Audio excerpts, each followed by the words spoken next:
All right. This is your host for the most of the time, MC, right here in the building. And today I have a special friend, Henri, all the way from Germany.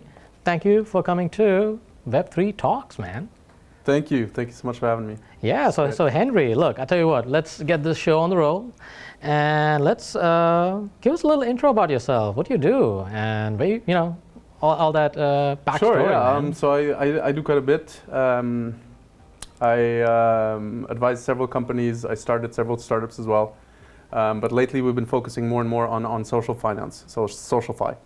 Nice. It's kind of like a new concept that is sort of coming out of Web3 now as people understand more about the tech, more about the tools, where they use the financial infrastructure to their benefit with their social capital. Nice, I love it. No, that's interesting. This is the first time I'm hearing about social finance. But before we go into social finance, I would love to kind of take several steps back. The reason is that we have a lot of new people. They're looking into Web3. They're looking into crypto, blockchain. You check your Google Trends. I mean, there's an increase, there's a surge and interest about Web3, what it's all about. So let's start with the basics. What is Web3? The way I would describe it is really the next evolution of the internet, which is kind of implied in the name. But it is a new way of interacting online. So what we get with Web3, I guess, is the financial aspect of the internet. Gotcha. That just becomes more peer-to-peer as opposed to run through centralized servers. Interesting. That's kind of how I would describe it in a nutshell. Obviously, there's a lot more to it. There's NFTs, there's crypto, there's trading. There's many verticals. But yeah, that's my definition, I suppose. Interesting. Because I was under the assumption that Web3 is based on blockchain technology. Would that be correct? That is correct, yeah. All of this tech, in fact, runs on blockchain, which is nothing more than decentralized blockchain, a decentralized ledger that confirms transactions. All right, cool. If people want to learn more about Web3 in detail, because I know there's so much we can learn about Web3, where can the folks from Web3 Talks can discover and raise their human capital? Yeah, I mean, there's a lot of academies out there, and increasingly so, actually. I think there's Coinbase has an academy. I think Binance has an academy. So there's a lot of effort being put into education, which I think is needed, simply because there is a lot of scams out there. You constantly hear people getting hacked, or protocols getting hacked, and people losing their money, sending their money to scammers and stuff like that. So I think definitely there's a lot of education that needs to happen. It's happening slowly, but it's happening. In fact, we're just starting an academy as well. It's called the SocialFi Academy. Oh, nice. All right. So we will be taking people through protocols specifically, and sort of more in a guided way, right? So we want to really curate a community that understands the risks in detail, that knows the protocols in detail, that we use ourselves, so that they're battle tested, they're proven, to then take the best or get the best out of the ecosystem and out of the opportunities. Because there are a lot of opportunities people don't even know about. So there's a lot of yield opportunities.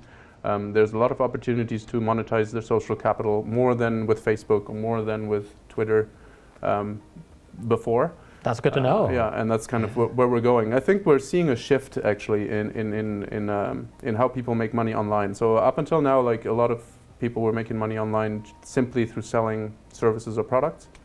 And now we're seeing people actually also making money from simply supporting a system that facilitates an economic exchange on a global scale.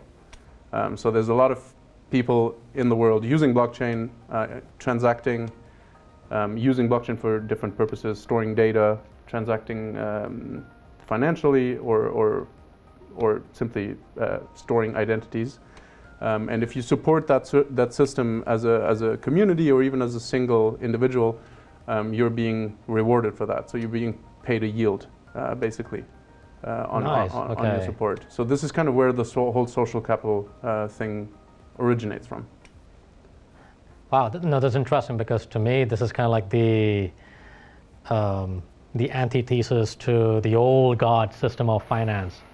Yeah, it is precisely that. Before, you used to pay the banks for them to, verify your transactions, and now I can actually pay you for you to verify my transaction. So there's a lot of capital being shifted around, but people don't know about these opportunities. And currently there's a lot of entities that understand this technology, a lot of developers, a lot of venture capital funds, a lot of protocols that understand the technology, but they're sort of at an advantage to the the user, and we kind of trying to bridge that gap, I suppose. Interesting. So, like, because you mentioned you got your own academy, so how can our folks from Web3 Talks can? So the academy is starting on July 1st. So we just started a protocol called Fluencer, which is a tool that we use to help people monetize their social capital. And the SocialFi Academy is sort of the educational portal that supports that tool.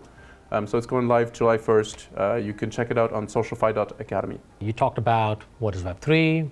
You gave us this beautiful process from wallet to the exchange. So just want to still stick with the basics. You talked about wallets. I remember there are two wallets, right?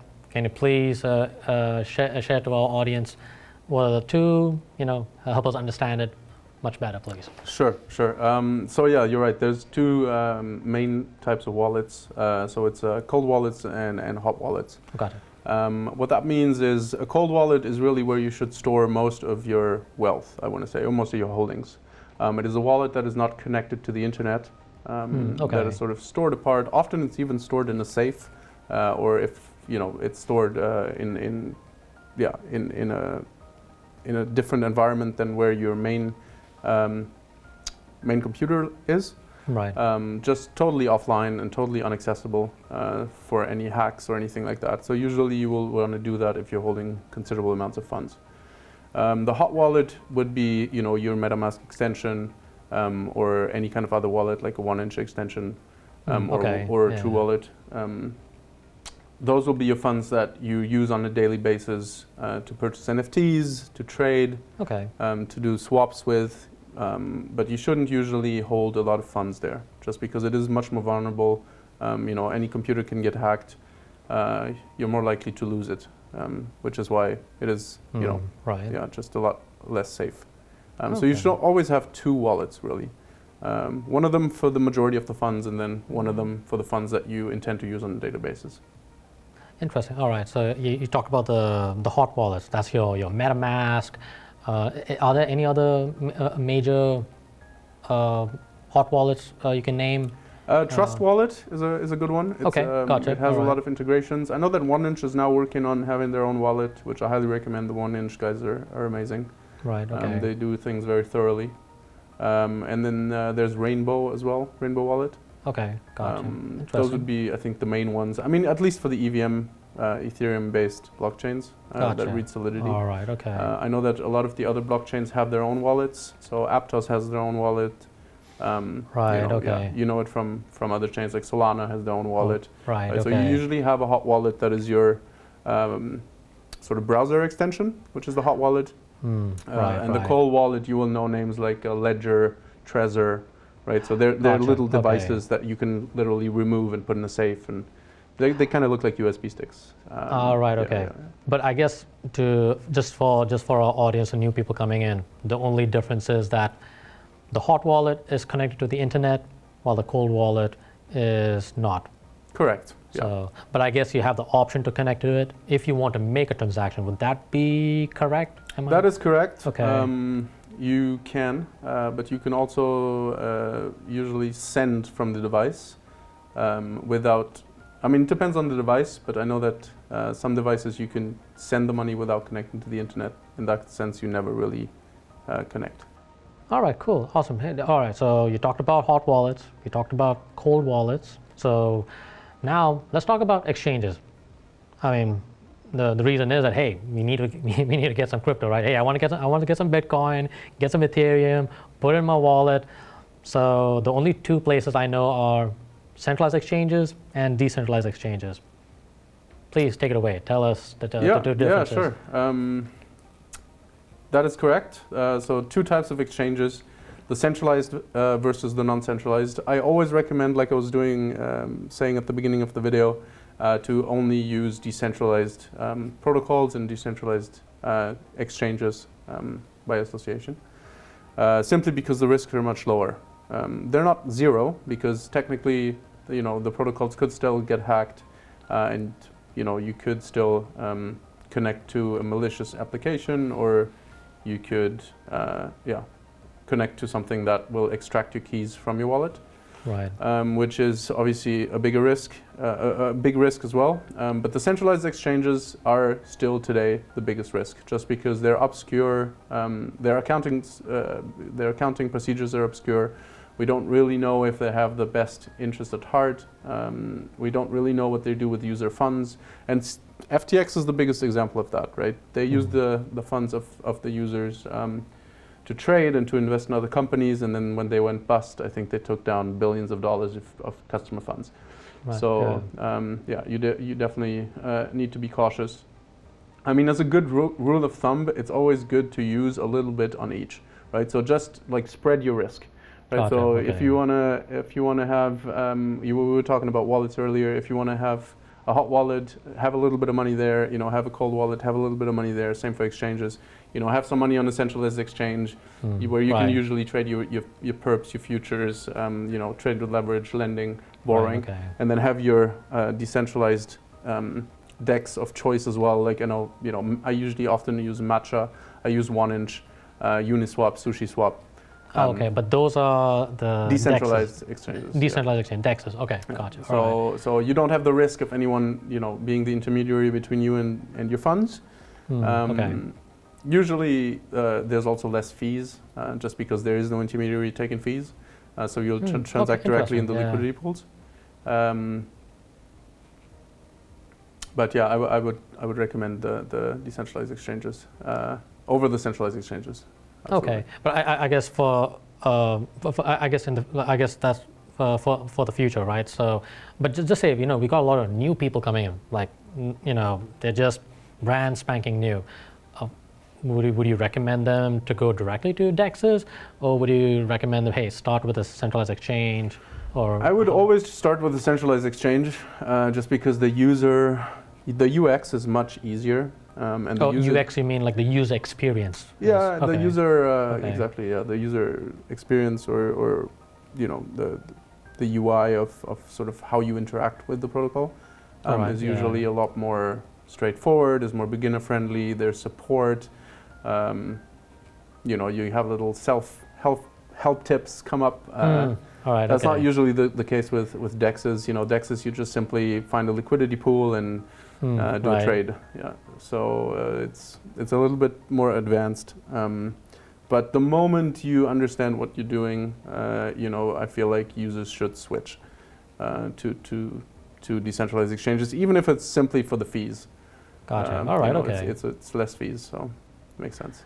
All right. So say for example, if I am a new user, so I want to learn more about centralized exchanges and decentralized exchanges.